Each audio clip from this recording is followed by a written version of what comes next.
ကဲဒီနေ့ကျွန်တော်အမျိုးသမီးလေးကျွန်တော်ဗာလေးချက်ကျွေးလေးဆိုတော့အယိုးထုတ်ထားတဲ့ဝက်ချက်တောက်တွေပေါ့နော်ခရမ်းသီးလေးနဲ့ရောပြီးတော့ချက်ထားတယ်ဝက်ချက်တောက်ခရမ်းသီးရခိုင်ချက်လေးချက်ကျွေးပါတယ်ခင်ဗျာချက်ဖို့အတွက်ကတော့ကျွန်တော်တို့ရေစီးထားတဲ့ဝက်ချက်တောက်တွေပေါ့နော်ကြက်သွန်ဖြူကြက်သွန်နီငရုတ်သီးစိမ်းစားအချုံမုံဆွနှွေးမှုန့်နဲ့ကျွန်တော်တို့ရခိုင်ချက်လေးအသက်ဖြစ်တဲ့စိမ့်စားငပိလေးအနေငယ်ထည့်ပြီးတော့အရသာတွေနှံ့နေအောင်နေပြီးတော့ကျွန်တော်တို့ခဏလောက်နှက်ထားပေးလိုက်ပါမယ်ခင်ဗျာ9မိနစ်လောက်နှက်ထားပေးပြီးသွားရင်တော့မီးပေါ်တင်ပြီးတော့ရေလေးခြောက်သွားတဲ့အထိလုံးပေးလိုက်ပါမယ်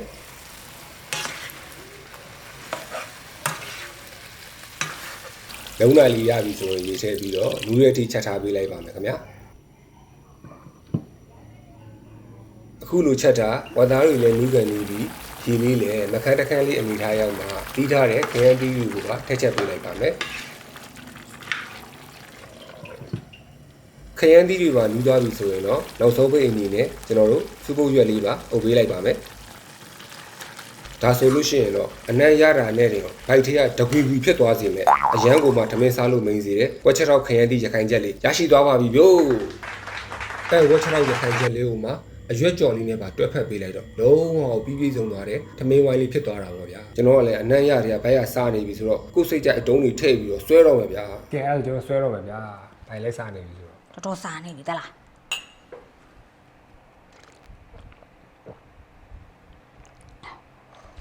ဝတ်သားရေးဆိုစောကြီးကဘိုက်စားကဲစစ်တော်လေးတို့ရေလက်ဆောင်စားကြမယ်နော်ဒီနေ့ကတော့မမြင်လို့ခန်းခန်းနာနာထမင်းတစ်ပကံဟင်းတစ်ပကံလုံနေတော့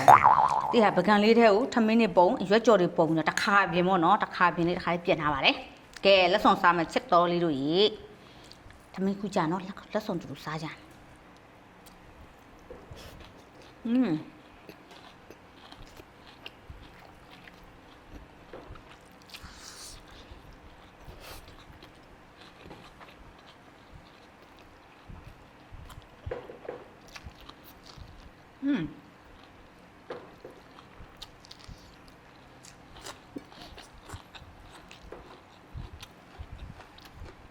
ဟဲ့ဒီလေးတော်စားတော့စီမထည့်ထားအောင်နော်လုံးဝစီမပါဘဲနဲ့ချက်ထားတော့ကြက်လေးပါ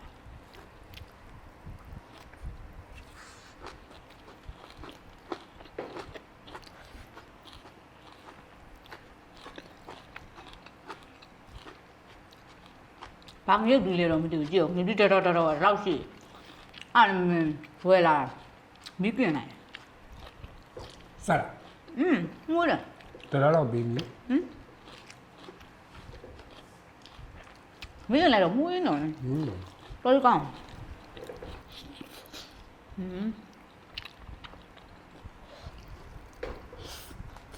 ရောကြော်လေးရကျွတ်လေးမိုင်း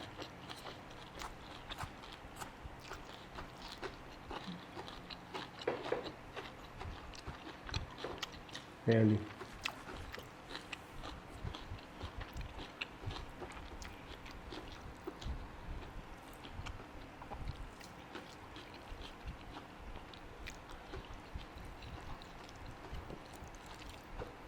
တင်စိမ့်လေးခတ်လိုက်တာတော့ပြီးပြည့်စုံသွား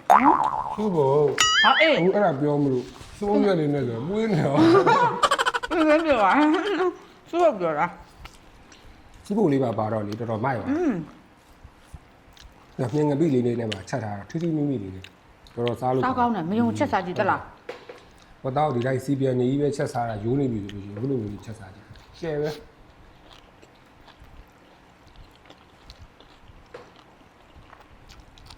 တ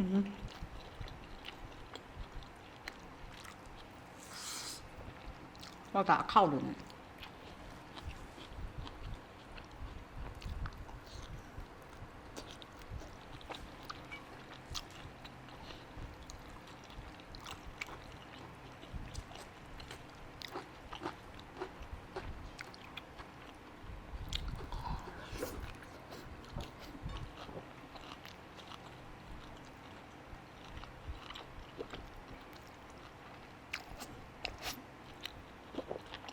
မိုက်ရှယ်ပဲရွက်ကြော်လေးရတယ်စားလို့တော့ရွက်ကြော်လေးမြုပ်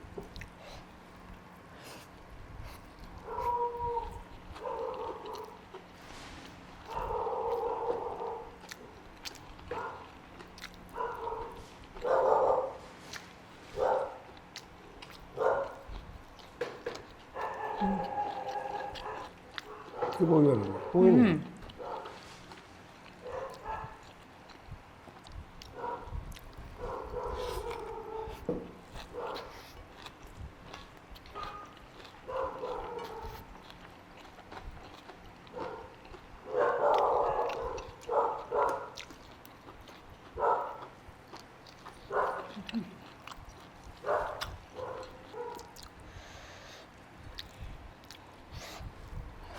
ပြန်ဒီ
အဲ့ပြောဝတ်သားနဲ့စုကုန်နေလိုက်တယ်နော် ပြီ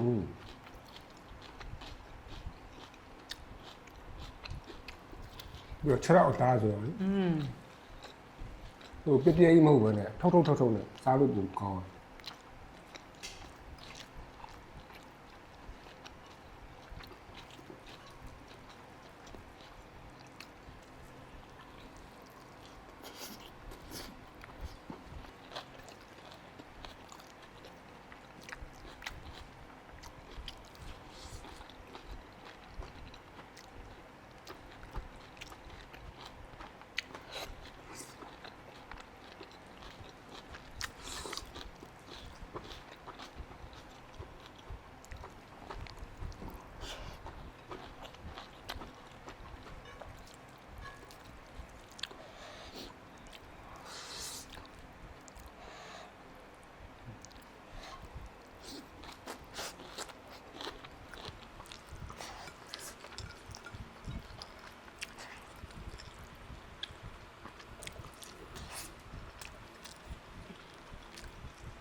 ဘာလို့တင်းသွားတာပဲဗျာ